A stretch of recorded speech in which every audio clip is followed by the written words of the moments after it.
ब्रह्मपुर बहुचर्चित आईनजीवी पीतबास पंडा हत्या मामलार final chargesheet कोर्टे दाखल करिछि पुलिस। 396 पृष्ठार चार्जसीट सहित 16 जन मुदालांक 16टी पेनड्राइव दाखल करा जाइथबा बेले पूर्वरु प्राय 2000 पृष्ठा संबलित चार्जसीट दाखल करा जाइथिला।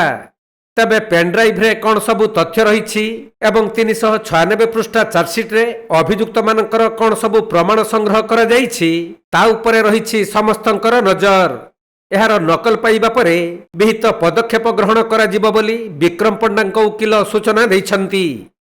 396 पृष्ठार जहाँ विभिन्न जगह को जो डॉक्यूमेंट जाइथिला फोरेंसिक को जाइथिला आउ किछि डॉक्यूमेंट पुलिस पाकेट थिला जो गुरा कि 396 पृष्ठार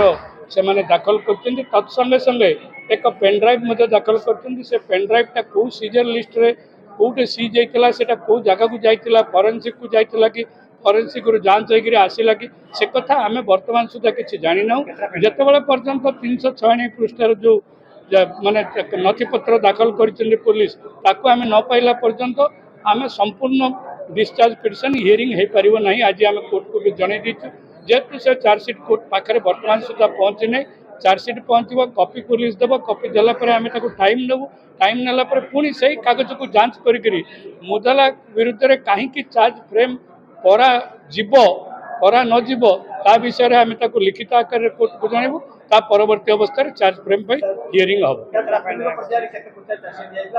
शुणु सी तो आपंकर पाखापाखि 2000 पृष्ठार देते बर्तमान 396 पृष्ठार देते ता भीतर कौन अच्छी कौन डॉक्यूमेंट